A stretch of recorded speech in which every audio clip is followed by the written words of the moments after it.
275 დღეა დემონსტრანტები დგანან რუსთაველის გამზირზე. 275 დღეა ზედიზეც აღამოს 8-9 მაქსიმუმ 10 საათზე იკეტება რუსთაველის გამზირი. 275 დღეა ცოტა მოქალაქე, ბევრი მოქალაქე პიკში იყო, მაგალითად იანვარში არ ვიცი 30000, 50000, 70000 დემონსტრაციები იყო, რასაკვირველი ამსვლელობები იყო, მარშები იყო, პერფორმანსები იყო.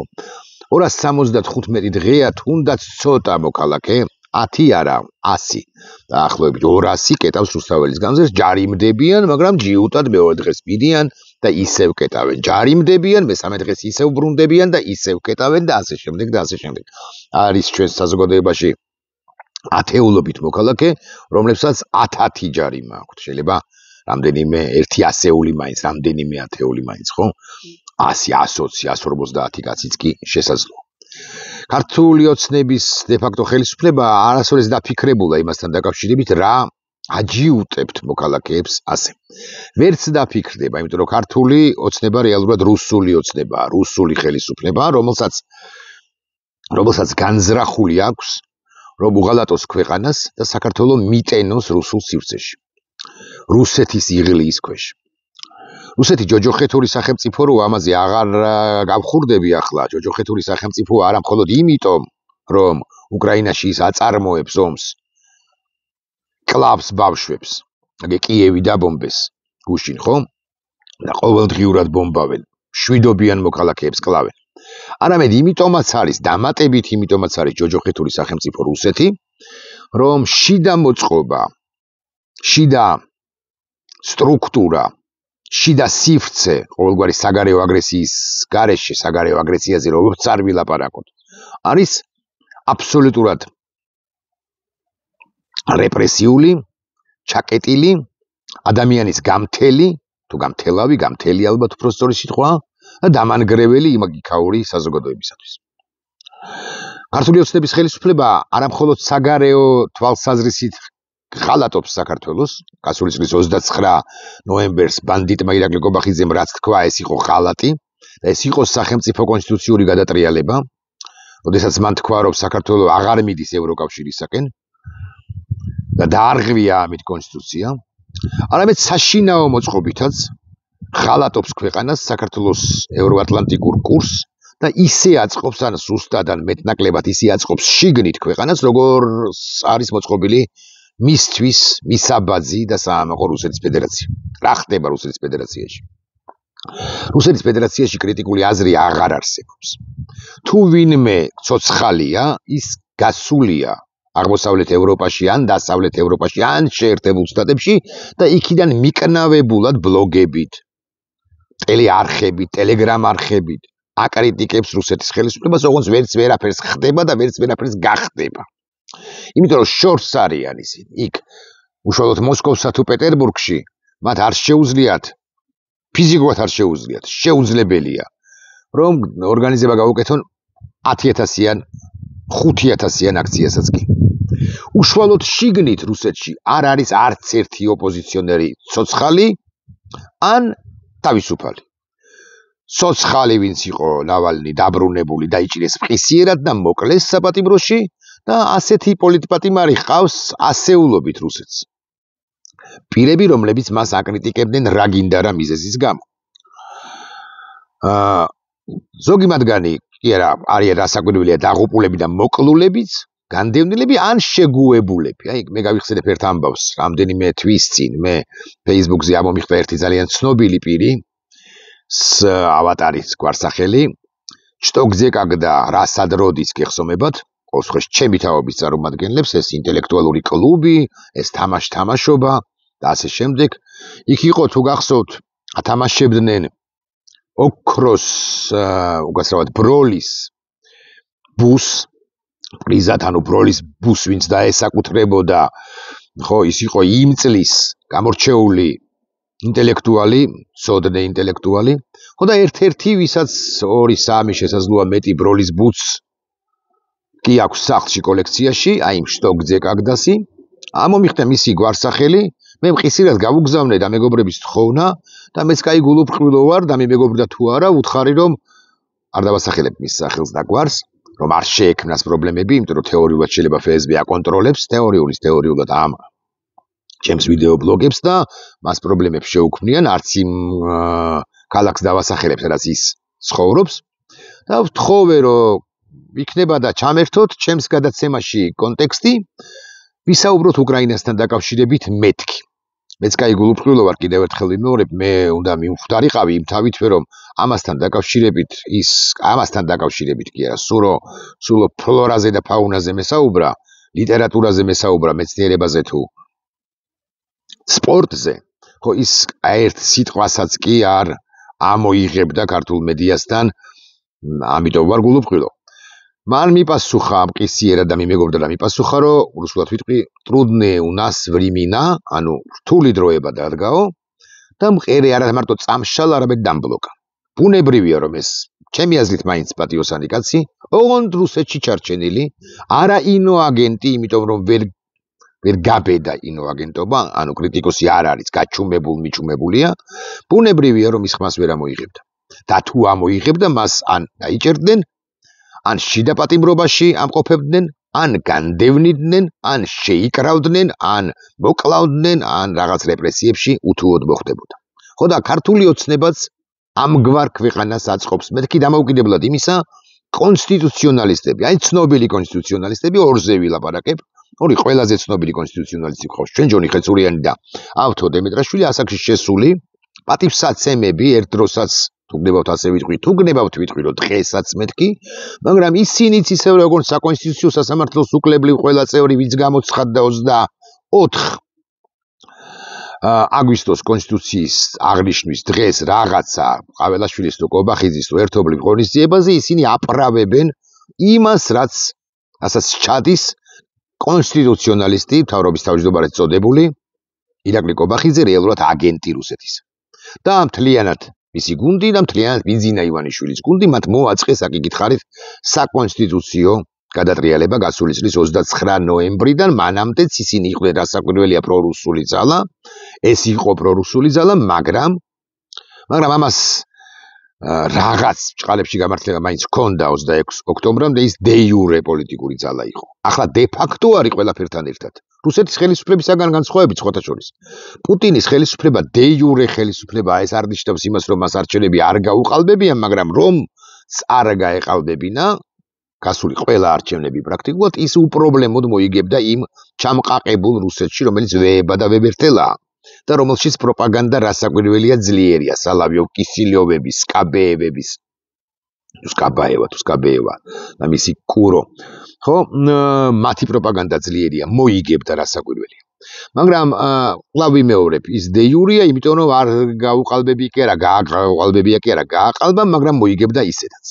აქ რომ არ გაეყალბებინა დე ფაქტო ქართულ ოცნებას, დე ფაქტო ხელისუფლებას, არჩევნებს ვერ მოიგებდა და ამიტომაც არის დამატებით ის უკანონო ხელისუფლება, რომელიც ზუსტად ისე მეტნაკლებად ისე აწყობს ქვეყანას, შიგნით ჩვენს ქვეყანას, როგორც არის მოწყობილი ბელარუსი და როგორც არის მოწყობილი რუსეთი, ოღონდ იმ განსხვავებით, რომ ბელარუსის შეზღუდული მმართველი ლუკაშენკო და რუსეთის არატვინ შეზღუდული და ჯოჯოხეთური და სასტიკი მმართველი პუტინი, ისინი დე იურე ხელისუფლებას წარმოადგენენ ჯერ ერთი და მეორე პოლიტიკოსები მაინც არიან, რომლებსაც ლუკაშენკოს დაურეკა ტრამპმა. ცხადია, არ არის სწორი ბევრის აზრით სწორია სხვათა შორის, დაგიკვირდებათ და ამგვარი მოსაზრებაც არსებობს, რომ კარგი იქნა პუტინმა კი არა ტრამპმა რომ დაუკავშირდა ლუკაშენკოს და მეტიც ვაშინგტონში მიიწვია ეს მიკროდიქტატორი. შეგვიძლია ვაკრიტიკოთ ტრამპი, შეგვიძლია არ ვაკრიტიკოთ, მაგრამ პოლიტიკოსია ბაჭკა ლუკაშენკო ამათგან განსხვავებით, რომელსაც შეუძლია აღება ყურმილისა და პასუხი ტრამპისთვის, რომ ხო, მე გავანთავისუფლები 1300 პოლიტპატიმარს, რომლებიც მყავს. ამის გამო დაურეკა ტრამპმა ლუკაშენკოს. მაგრამ ამათ ტრამპი არც ურეკავს, ამბავიც ეს არის. გარდა იმისა, რომ ესენი უკანონო ხელისუფლებას წარმოადგენენ, უკანონოები არიან, კიდევ არ ურეკავს, იმიტომ რომ ეს დე ფაქტო ხელისუფლება ტრამპისთვის უღირებულებო ხელისუფლება. ამ ხელისუფლება წოდებულ ბანდას ჩალის ფასი აქვს კობახიძეს, რომ დავესეს ხო თუ უყვარდა ხოლმე ამ რუსის აგენტს ეს სიტყვაც შეთანხმება, ეს ამ წინადადების წარმოთქმა. 29 ნოემბრიდან მოაწყეს მათ სახელმწიფო გადატრიალება, ავთოდემეტრაშვილი და ჯონი ხეცურიანი ტყუილად არ მიხსენებია და ისინი ისევე როგორც საკონსტიტუციო სასამართლოს უკლებლივ ყველა წევრი, ვინც დაესწრო ამ ღონისძიებას 24 აგვისტოს უправებენ მათ. შესანიშნავად იცის ბატონმა დემეტრაშვილმა და შესანიშნავად იცის ბატონმა ხეცურიანმა, რომ ეს იყო და არის საკონსტიტუციო გადატრიალება, ანუ სახელმწიფო გადატრიალება, ანუ სახელმწიფოს ღალატი. მაგრამ მიზეზთა გამო, მათ შორის ალბათ იმიტომაც, რომ შედარებით მშვიდი სიბერე ჰქონდეთ, ალბათ იმის გამოც, რომ ჩვენი უკვე ნათქვამი გვაქვს საქართველოს ისტორიაშიო, ასე ფიქრობენ, ამის გამო და სხვა მიზეზების გამოც, მაღალი ალბათობით, ისინი დადუმებულნი კი არ არიან მხოლოდ, კი არ იმიზეზებენ, რომ ვაიმე ვერ მოვალთ 24 აგვისტოს ღონისძიებაზე, არამედ მიდიან და ირაკლი კობახიძესთან ერთად უოდიშებ მათ, ცხადია, ასაკიან ადამიანებს, ასაკში შესულ ადამიანებს, შესაძლოა გული ვატკინო, მაგრამ ასეა, მე მისაუბრია არა ბატონ ჯონისთანაც მისაუბრია ალბათ 90-იან წლებში, მაგრამ აი 5-6 წლის წინ ბატონ ავთოსთან არ მინდა შემეშალოს დრო პატივსცემ რასაკვირველია მათ კვალიფიკაციას და მათ პროფესიონალიზმს, მაგრამ აპრავებენ ისინი. აი ეს არის გაправება ბატონო ავთო და ბატონო ჯონი. აღარ ვლაპარაკობ ხა საკონსტიტუციო სასამართლოს იმ წევრებზე, რომლებიც გამოცხადდნენ 24 აგვისტოს ღონისძიებაზე, მე არა ვარ დარწმუნებული, რომ ყველა იყო, მაგრამ ვარ იმაში დარწმუნებული კი რა დავინახე კადრებში, რომ იყვნენ ისინიც, ვისაც ოდესღაც მე პატივს ვცემდი. საგარეო კურსის შეცვლა ქვეყნისა არის სახელმწიფო ღალატი, სახელმწიფო გადატრიალება, მაგრამ ყველაფერთან ერთად სახელმწიფო გადატრიალება არის ის, რასაც ჩადის ეს ხელისუფლება შიგნით, როგორც აწყობს ამ ქვეყანას, როგორც მოაწყობს შიგნით, შიდა პოლიტიკით, როგორც მოაწყობს რა პოლიტიკაც აქვს ქვეყანას.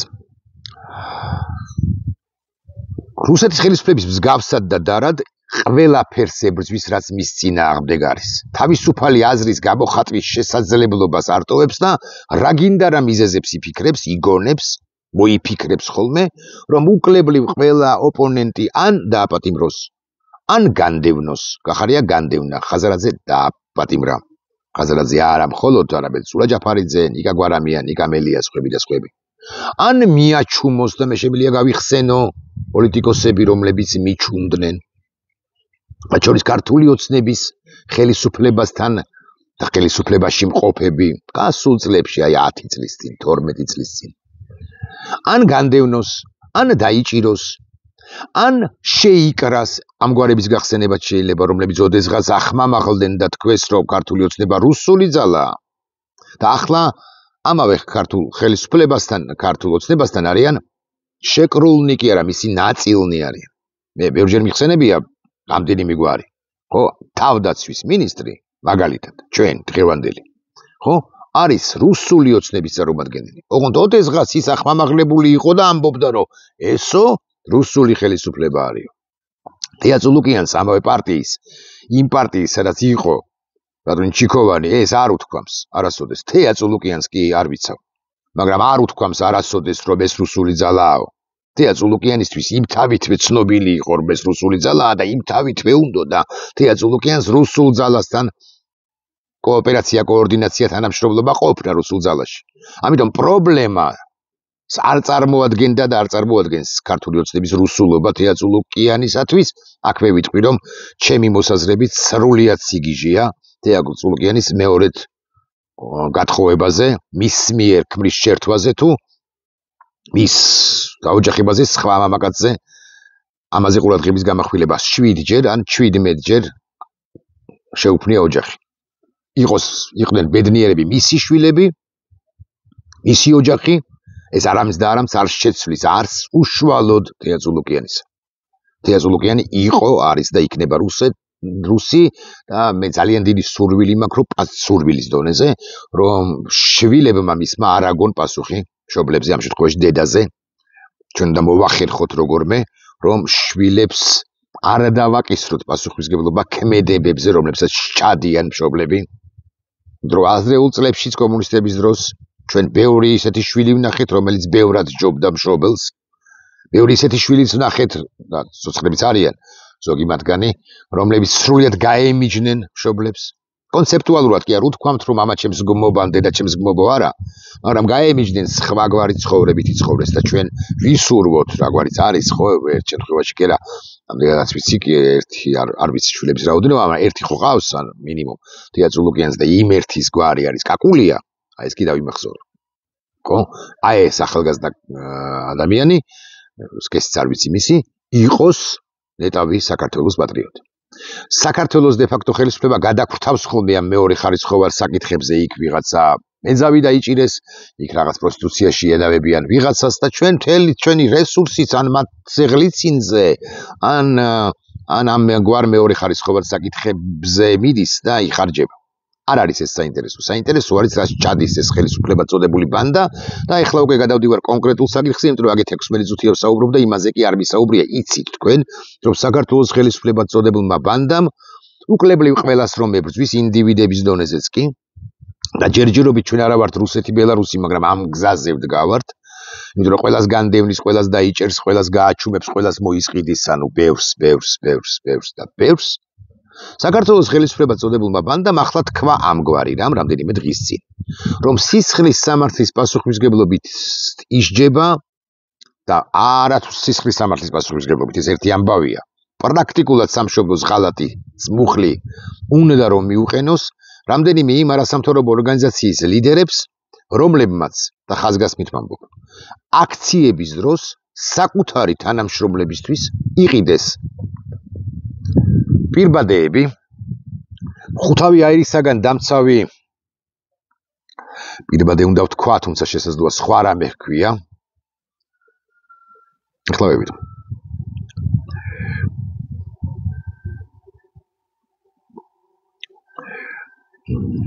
ხო, ვისა ბოდიში. ხო, ესე იგი პირბადეები, აი ეს რაღაც აირწინაღები, გასვა რამე ჰქვია, დიახ, აირწინაღები. რესპირატორები, სათვალეები და ასე შემდეგ. გუშინაც თქვი თუ გუშინ წინაც რომ ხო გუშინ არ მქონია ვიდეო ბლოგი მიზესთან გამო გუშინ წინ თქვი რომ მე ვიყიდე ჩემით მეთქო შევიძინე ეს სათვალე და სათვალე რომ არ მეყირა და ის რაღაცა მომხვედრო და ის ქიმიური მომწავლავი ნივთიერება რომელსაც გაუშვა ამ გედედემ ჩემ მე დაბრმავებული ვიქნებოდი მოცემულ ეტაპს იმიტომ კი რომ მე ცუდი მხედველობა მაქან ცუდი თვალის გარსი არამედ იმიტომ რომ ძალიან ბევრი მომეპყურა ბარია ძალიან ბევრი შემესხა და ესე საკუთარი თანამშრომლებისთვის იყიდა რამდენიმე ორგანიზაცია მნიშვნელობა არ აქვს რომელ ორგანიზაციას დავასახელებ 7 თუ 8 ორგანიზაცია ბრალდადებული პრაქტიკულად ბრალდებული ეჭმიტანილი არა ეჭმიტანილი არასწორი სიტყვა რატომ არის არასწორი სიტყვა იმიტომ რომ საქართველოს de facto ხელისუფლება აკეთებს ამგვარად როგორც რუსეთში იწყებს ვიღაცის სარჩელის ან განცხადების საფუძველზე რაღაცა კვლევაძიებას და კლავი მეორე 20 სათვალე უყიდია ერთ-ერთ ორგანიზაციას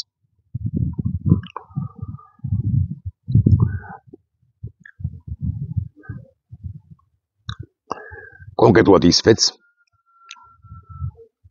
სამართლიან არჩევნებს ანუ იწყებს ამ კამპანიას ვიღაცის განცხადების საფუძველზე პროკურატურა იწყებს კვლევაძიებას რეალურად სრულ კვლევაძიებას და აღმოაჩენს რომ 20 ვიღაცამ 20 იყიდა ვიღაცამ 17 ოღონდ ციცაკის სპრეი არავის არ უყიდია და ციცაკის სპრეი რომც ეყიდა ვინმეს რა პრობლემაა ეს არის აუცილებელი მოგერიება როდესაც გიწევს შენ ფორმაში ჩაცმული ფორმით შემოსილი ბანდიტი როდესაც შენს დაჩაგვრას შენს განადგურებას შეიძლება მოკოლასაც ცდილობს ციცაკის სპრეი რასაკვირველია შენ რომ მოიგერიო და გადარჩე ამისთვის ციცაკის სპრეიც უნდა შეასხა კლავი მეორე რომ მოიგერიო და რომ გადარჩე რომ მოიგერიო აი დამონტაჟების შესაძლებლობა რომ არ თვივსეთ ამ პროპაგანდისტურ მედიას იმისთვის რომ შენ გადარჩე შენ გაქვს ვალდებულებაც საკუთარი თავის ოჯახის ქვეყნის საზოგადოების ქვეყნის წინაშე რომ გადარჩე და ციცაკის სპრეი რასაკვირველია რომელიც მას არ დააზიანებს ისე რომ სასიკვდილო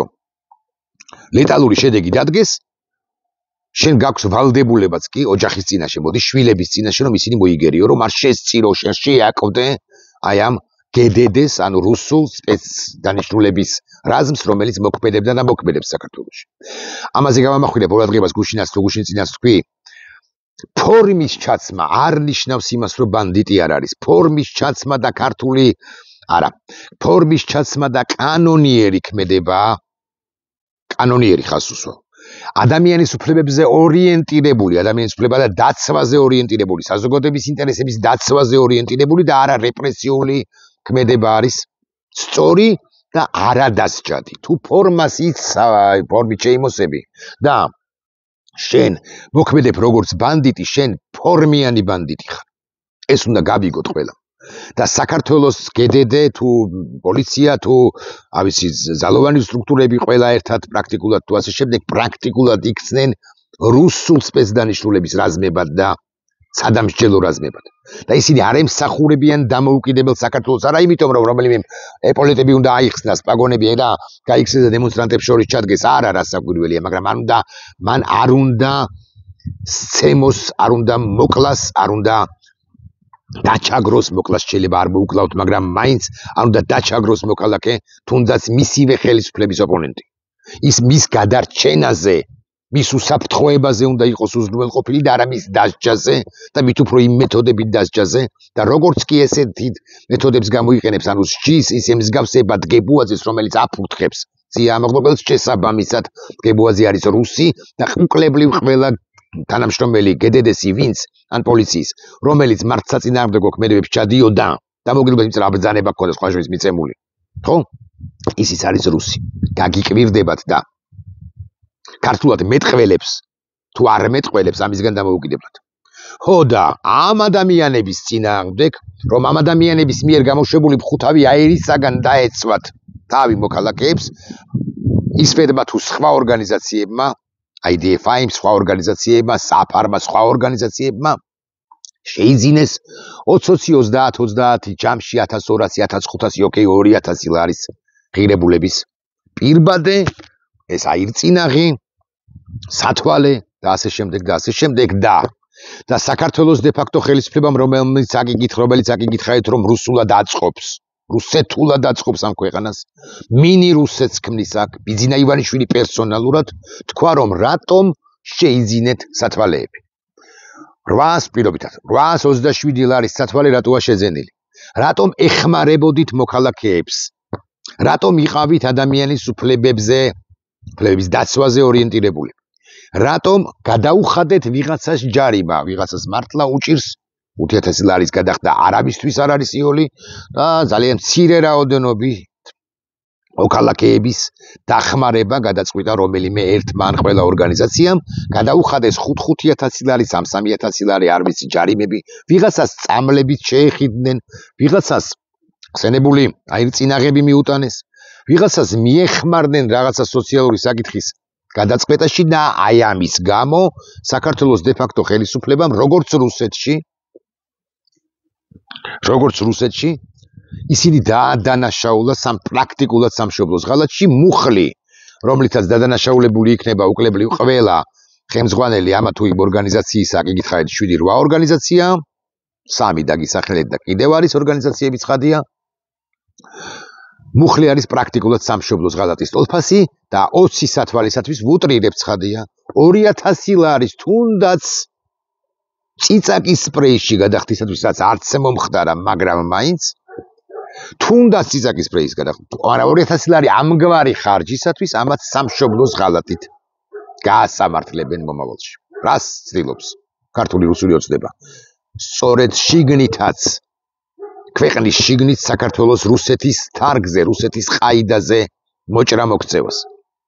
რეპრესიების გაჩაღება, გაჩაღებული აქვს გაძლიერებას, რათა უკვე შემდგომ მოძმესა ჩემსა სიზნელე გზისა არ გაუადვილდეს და არ წამოიზარდონ ახალ-ახალი არასამთავრობო ორგანიზაციები, აქტივისტები, აქტიური მოქალაქეები, პროტესტის მონაწილეები და ასე შემდეგ, ექნებათ რა მაგალითი, რომ ვიღაცა გაიჭირეს 7 თვით, ვიღაცა განდევნეს ქვეყნიდან, ვიღაცას ჯარიმა დააკისეს 100,000 თუ 74,000, ვიღაცა დაიჭირეს სამშობლოს ღალატით, ან ვიღაცა დაიჭირეს 10 წლიანი მუხლით, თუ ვიღაცა საერთოდ სამუდამო პატიმრობაში გაუშვეს და შეეგუოს უნდა საზოგადოება. მორჩილი, თავდახრილი უნდა იყოს საზოგადოება. პაპუაშვილი უნდა იყოს საზოგადოება. ყობახიძე უნდა იყოს. ყობახიძე როგორც ძალიან მძიმე სიტყვის თქმა მინდოდა და შევიკავებ. როგორც შეიქმნა როგორც ჩამოყალიბდა, როგორადაც ჩამოყალიბდა. იმთავითვე იყო, რასაკვირველია, მაგრამ როგორადაც დროთა განმავლობაში ჩამოყალიბდა, ისეთი უნდა იყოს საზოგადოების ის აქტიური ნაწილი, რომელიც ხელისუფლებად წოდებული ბანდის მოწინააღმდეგეა. გაჩუნდი შენ, ნებისმიერო, ჩემო მაყურებელო, წინააღმდეგ შემთხვევაში შენ ლევან ნატროშვილს პირობითად ან სხვას რომ დაიჭერენ ზუსტად იგივე ხვედრი გელის. ეკაგი გაურს რო დაიჭერენ, გიორგი კლდიაშვილს რო დაიჭერენ, სხვებს და სხვებს. და თუ არ გაჩუნდები, კვლავ ვიმეორებ, შენ ან განგდევნით, შენც ან განგდევნით, როგორც გახარია ამ უკანასკნელს ცხადი არ მივტირი, მაგრამ როგორც გახარია გაგდებული, ან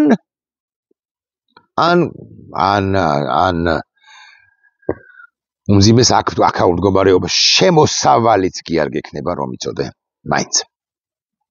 ხოდა ახლა ისმის კითხვა 274 დღე ვდგავართ.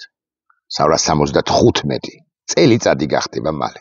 აი 90 დღეც 3 თვე და წელიწადი გახდება მალე, რაც ანუ სრული 9 თვეა ვერ დაიბადა ანტი 9 თვეა ჩვენ ამ მდგომარეობაში ვართ და ვერ დაიბადა ქვეყანა რომელშიც ოცნება აღარ არის ხელისუფლებაში, ძალაუფლების გვერდხის ფლობელი არ არის.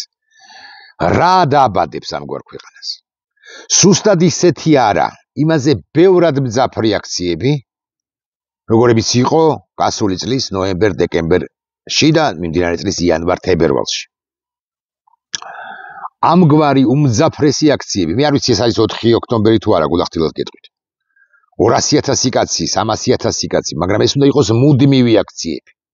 ამიტომ მე მივესალმები უკლებლივ ყველა აქციას, აი დაანონსდა არ მინდა შებეშალოს თუ არ ხდები 13, 14 სექტემბერი, 17 სექტემბერი, იქ 1 ოქტომბერი, იქ რაღაც მიკროჯგუფი, იქ რაღაც შედარებით მაკროჯგუფი და მე ყველას მივესალმები.